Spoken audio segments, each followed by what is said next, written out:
नमस्कार दोस्तों। आज आपके YouTube channel the knowledge success में मैं फिर से हिंदी व्याकरण लेकर आई हूँ, जिसमें आज हम लोग वर्णमाला व्यंजन के बारे में पढ़ेंगे।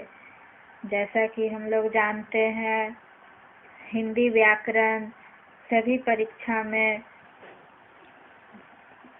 पूछी जाती है, जिसमें जिस भी परीक्षा के लिए हम लोग यदि तैयारी करते हैं तो उसमें यह हिंदी व्याकरण का व्यंजन चैप्टर बहुत ही महत्वपूर्ण है।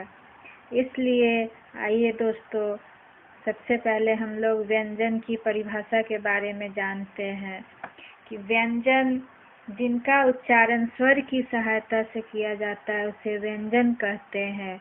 अर्थात वे वर्ण जो स्वरों की सहायता से बोले जाते हैं उसे ही व्यंजन कहते हैं। जैसे क, का, की। व्यंजन की कुल संख्या 33 होती है। अब व्यंजन 3 तरह के होते हैं: स्पर्श व्यंजन, अंतस्थ व्यंजन और ऊष्म व्यंजन।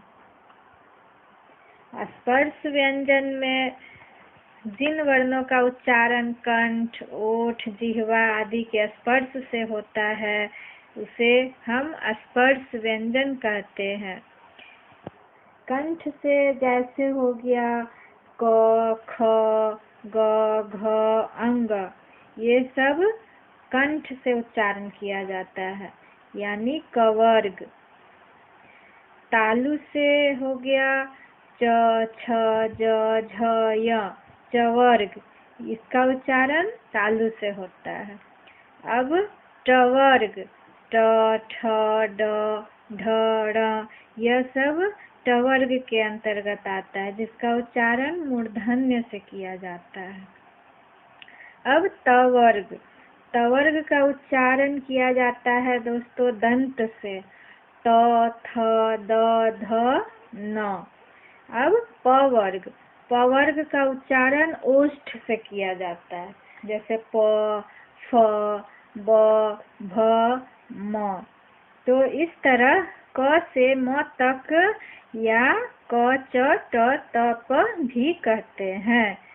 तो हमने देखा कि स्पर्श व्यंजन में कवर्ग, चवर्ग, टवर्ग, तवर्ग और पवर्ग होता है, जिसका उच्चारण कंठ, ओठ, जिह्वा आदि के स्पर्श से होता है, उसे ही स्पर्श व्यंजन कहते हैं। अब आइए दोस्तों, हम लोग अंतस्थ व्यंजन के बारे में जानते हैं कि अंतस्थ व्यंजन क्या होता है। तो अंतस्थ व्यंजन हो गया जिसका उच्चारण करते समय जिह्वा मुख के किसी भी भाग को पूर्णतः स्पर्श करती है, उसे अंतस्थ व्यंजन कहते हैं। जैसे य, र, ल, व, यह हो गया अंतस्थ व्यंजन। तो अंतस्थ व्यंजन 4 होती है। अब आइए ऊष्म व्यंजन के बारे में जानते हैं। तो ऊष्म व्यंजन जिसका उच्चारण से मुख में रगड़ खाने से ऊष्मा निकलती है। तो जब हम जिस उच्चारण को उच्चारित करते हैं और मुख में रगड़ खाने से ऊष्मा निकलती है, उसे ऊष्म व्यंजन कहते हैं। जैसे तालव्य श, मूर्धन्य स, दंत स, ह। तो इससे क्या हो रहा है कि हमारे मुख से ऊष्मा निकल रही उच्चारण करते समय, तो यह ऊष्म व्यंजन कहलाएगा। ऊष्म व्यंजन भी 4 होती है। तो कुल मिलाकर व्यंजन की संख्या कुल हो गई 33। 25 हो गई। इसमें आपको स्पर्श व्यंजन में 4 व्यंजन हो गई, अंतस्थ व्यंजन में, और 4 संख्या हो गई ऊष्म व्यंजन में। कुल मिलाकर हो गया 33 व्यंजन। अब संयुक्त व्यंजन क्या है? संयुक्त व्यंजन जब 2 या 2 से अधिक स्वर रहित व्यंजन आपस में मिलकर एक नया व्यंजन बनाते हैं, उसे संयुक्त व्यंजन कहते हैं। अर्थात जो वर्ण दो वर्णों के मेल से बना हुआ होता है उसे संयुक्त वर्ण कहते हैं। इनकी संख्या भी 4 होती है, जैसे छ, त्र, ज्ञ, स्र। छ दंत क, हलंत क जोड़ तालव्य स, इससे मिलकर छ बना है। अब त्र हलंत त जोड़ र, यह मिलकर त्र बनता है। ज्ञ बनाने के लिए ज्ञ हलंत जोड़ य, यह 2 वर्ण मिलके ज्ञ बनेगा, यानी 2 वर्ण मिलकर एक संयुक्त व्यंजन बनता है। स्र, स्र में हो गया तालव्य स हलंत जोड़ र। इस तरह हमने संयुक्त व्यंजन देखा। अब आइए संयुक्ताक्षर क्या होता है। तो संयुक्ताक्षर के बारे में हम लोग जैसा कि देखते हैं, 2 अक्षर आपस में मिलता है। यह नाम से ही स्पष्ट हो रहा है दोस्तों कि संयुक्ताक्षर 2 अक्षर के जोड़ने से बनता है। जैसे संयुक्त मीन्स जुड़ना, तो 2 अक्षर आपस में मिल रहे हैं तो संयुक्त अक्षर बन रहे हैं, और वह भी जब एक असमान स्वर रहित वर्ण या स्वर सहित वर्ण में मेल होता है, या जब असमान स्वर रहित या स्वर सहित में मेल होता है उसे संयुक्त अक्षर कहते हैं। इस तरह हमने देखा कि संयुक्त अक्षर व्यंजन 2 अक्षर आपस में मिलकर बनते हैं, जैसे कुम्हार, तुम्हारा, न्याय इत्यादि। कुम्हार में म ह संयुक्त हो गया, इसलिए यह कुम्हार बन गया।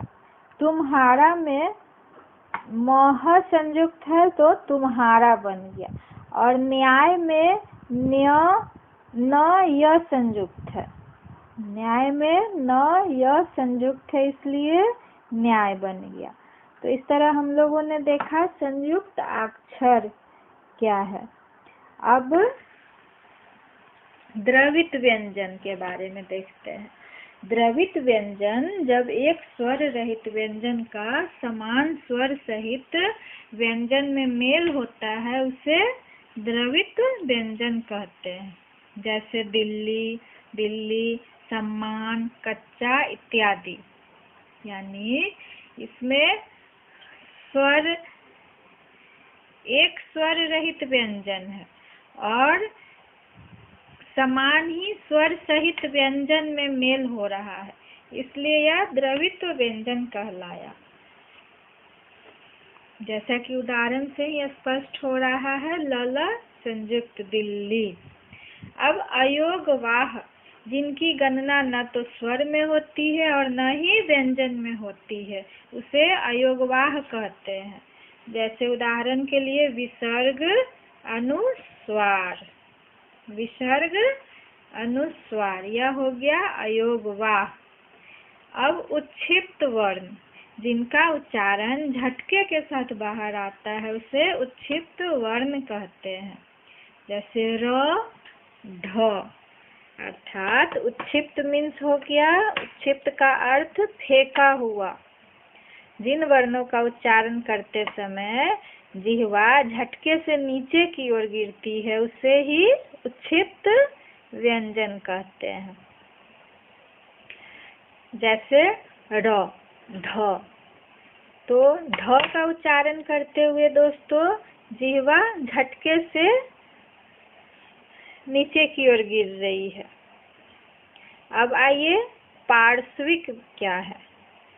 पार्श्विक जिनके उच्चारण में जिह्वा का अगला भाग मसूड़े को छूता है और वायु पार्श्व आसपास से निकलती है, उसे पार्श्विक बोलते हैं। अर्थात जिन व्यंजन का उच्चारण करते समय जिह्वा का अगला भाग मसूरों को स्पर्श करती है और हवा पार्श्व के आसपास से निकलती है, उसे ही पार्श्विक व्यंजन कहते हैं, जैसे ल। अब लुंठित या प्रकंपित, जिन व्यंजनों का उच्चारण करते समय हमारी जिह्वा को 2-3 बार कंपन करना पड़ता है, उसे ही प्रकंपित व्यंजन कहते हैं, जैसे र। इस तरह आपने देखा कि व्यंजन